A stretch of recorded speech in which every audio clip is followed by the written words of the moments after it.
BPL যতদিন থাকবে বা ক্রিকেট যতদিন থাকবে বা আজকের ম্যাচটি যারা সরাসরি দেখেছে তারা কখনোই কিন্তু এই ম্যাচের ফিনিশিংটি কখনোই বলবে না। কাইল ম্যাচ তো জীবনেও ভুলতে পারবে না যে আমাকে কেউ 26 রান বা 30 রান একবারে নিয়েছে। তো যাই হোক, তো সোহানের যাত্রাটা যেভাবেই ছিল শুরুটা কিন্তু অতটা ভালো ছিল না ক্যাপ্টেন্সির দিক থেকে বলেন।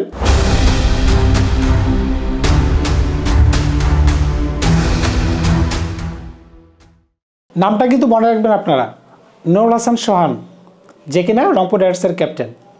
আজকে খেলা ছিল রংপুর রাইডার্স এবং fortune Barishal, top of the টেবিলের খেলা। বুঝতেই পারতেছেন, একটা দল 5টা ম্যাচ খেলে 5টা জয়লাভ করেছে, আরেকটা দল 4টা খেলে 3টা জয়লাভ করেছে। তাদের কিন্তু অনেক ভারী হেভিওয়েট প্লেয়ার আছে। তো দুই দলেরই কিন্তু খুবই ভালো ভারসাম্য ছিল ব্যাটিং এবং বলিংয়ে। ওই দলের খেলা প্রথমে ব্যাটিং করে 197 রান করে ফেলে ফরচুন বরিশাল। টার্গেট ছিল 198 রানের, দুর্দান্ত রান কিন্তু করে ফেলেছিল তারা। লাস্টের 2টি ওভারে কিন্তু ফরচুন বরিশাল অনেক বেশি রান করে ফেলে। কাইল ম্যাটস ছিল ব্যাটিং অর্ডারের প্রথম দিকের নায়ক। কাইল ম্যাটস কিন্তু একসময় 15 বলে 22 রান করে আউট হয়ে যাচ্ছিলেন, কিন্তু তার কপাল ভালো ছিল যে দুর্ভাগ্যক্রমে বিপক্ষ দলের ওই বলটি ছিল নো বল। নো বল কিন্তু আবার ওভার স্টেপের মাধ্যমে হয়নি। কীভাবে নো বলটি হলো, নির্দিষ্ট সার্কেলের ভিতরে যে একটা নির্দিষ্ট সংখ্যক প্লেয়ার রাখতে হয়, নুরুল হাসান সেটিকে ভুল করে ফেলেছিলেন। নুরুল হাসান কিন্তু তখনই গিলটি হয়ে গেছিলেন। কিভাবে, যে ওই সময় যদি নো বলটি না হতো তাহলে রান কিন্তু 190 ঘরে যায়ই না। এর আগে আরেকটি নাটকীয় ঘটনা ঘটে 19তম ওভারে নুরুল হাসান সোহান যখন নন স্ট্রাইকে ছিলেন, তখন অপোনেন্ট প্রান্ত থেকে যখন একজন ব্যাটসম্যান ব্যাটিং করছিলেন তখন তিনি একটা ললি ক্যাচ দিয়ে বসেন। তখন বলার দৌড়ে যেয়ে ক্যাচটি ধরতে যায়, কিন্তু নুরুল হাসান সোহান দৌড় দিয়ে বলারের ডাইরেকশনকে তিনি সরিয়ে ফেলেন। সেই কারণে তিনি ক্যাচটা নিতে পারেন নাই। পরে যখন রিভিউতে চলে যায়, থার্ড আম্পায়ারের কাছে চলে যায়, তখন প্রমাণিত হয় যে he is guilty, that's why ওই প্লেয়ারটিকে আউট দেওয়া হয়।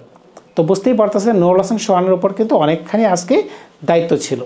সেই দায়িত্ব গিয়ে কোথায় দাঁড়ালো, 6 বলে 26 রান নিতে হবে, সেটি কিন্তু তিনি নিয়ে ফেলেছেন। বুঝতে পারতেছেন আপনারা আমি কি বলতেছি? 6 বলে 26 রান তিনি নিয়ে ফেলেছেন, এমনকি 4টি রান বেশি নিয়ে ফেলেছেন। কাইল ম্যাটস যখন লাস্ট ওভারটি বোলিং করতে আসে, তিনি কখনো ভুলেও চিন্তা করে নাই যে তার ওভারে 30টি রান চলে আসবে। এবং নুরুল হাসান সোহান 6-4-4-6-4-6 এইভাবে ওভারটি ফিনিশ করে দেবে। দুর্দান্ত একটি ফিনিশ। বিপিএলের ইতিহাসে এমন ধরনের ফিনিশিং আজ পর্যন্ত কেউ দেখছে কিনা আমার মনে হয় না। এই ম্যাচটি মনে হয় বিপিএলের ইতিহাসের সর্বোচ্চ নেল ব্যাটিং একটা ফিনিশ বলা যাবে। আজকের দিনের প্রথম ইনিংসটা যদি আমরা একটু তাকাই, ব্যাটিং কিন্তু অতটা সহজ ছিল না। প্রথমে তামিম ইকবাল কিন্তু যথেষ্ট পরিমাণে স্ট্রাগলিং করতেছিল।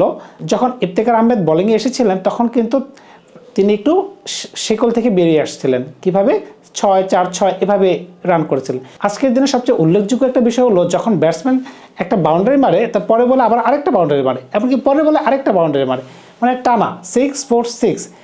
এটা কাইল ম্যাটসকে বলেন, তামিম ইকবালকে বলেন, আজকে লাস্টে সোহানকে বলেন, এমনকি অন্যান্য প্লেয়ার যারা রয়েছেন যারা 6 মেরেছেন তার পরের বলটা তো হিট করেছেন এবং এমনকি তার পরের বলটাও হিট করেছেন। দেখা গেল যে পরপর 3টা বলে তারা সাকসেসফুল। এই ধরনের জিনিস কিন্তু সব দিন দেখা যায় না। তো আজকের খেলাটা একটু মিরাকেল খেলা ছিল। মিরাকেল খেলার অন্যতম নায়ক এবং ভিলেন দুইটাই ছিলেন কিন্তু সোহান যেখানে কাইল ম্যাটসকে জীবনদান করেছিলেন ওই ক্যাপ্টেন্সির ভুলের কারণে। আবার 19তম ওভারে যখন তিনি বিপক্ষ দলের প্লেয়ারকে পুশ আপ করে ফেলে দিলেন এবং নিজের দলের প্লেয়ারকে আউট করে ডাগআউটে ফেলে দিলেন, নিজের কাঁধে দায়িত্ব এসে পড়লো 6 বলে 26 রান।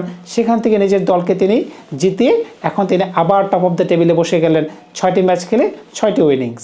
তো বুঝতেই পারতেছেন দিন শেষে শেষ রেজাল্টই হচ্ছে কাউন্টেবল। আগে তিনি কি করেছেন সেটা এখন আর কেউ মনে রাখবে না। এখন মনে রাখবে কি, তিনি ম্যাচটি জিতিয়ে ফেলেছেন। তো এই ধরনের ঘটনা কিন্তু আপনারা সহজেই দেখতে পাবেন না। একটা সময় মনে হচ্ছিল যে না, এই ম্যাচটি তাদের হাত থেকে বেরিয়ে গেছে, কিন্তু সোহান যে এই কাজটি করে ফেলবে এটা আনবিলিভেবল। ক্যাপ্টেন্সির দিক থেকে তার একটু দুর্বলতা ছিল সোহানের। যখন লাস্ট 2টি ওভারে 43টি রান চলে যায় তো বুঝতেই পারতেছেন একটি হেভিওয়েট রান চলে গিয়েছিল। তো তখন কিন্তু একটু প্রশ্নবিদ্ধ ছিল তার ক্যাপ্টেন্সি নিয়ে। তো আজকে যেরকম ক্যাপ্টেন্সি নিয়ে একটু প্রশ্নবিদ্ধ ছিল, আবার তিনি মাঠে একটু নোংরামি করে ফেলেছিলেন, তিনি লাইন ক্রস করে ক্যাচটি ফেলে দিয়েছিলেন।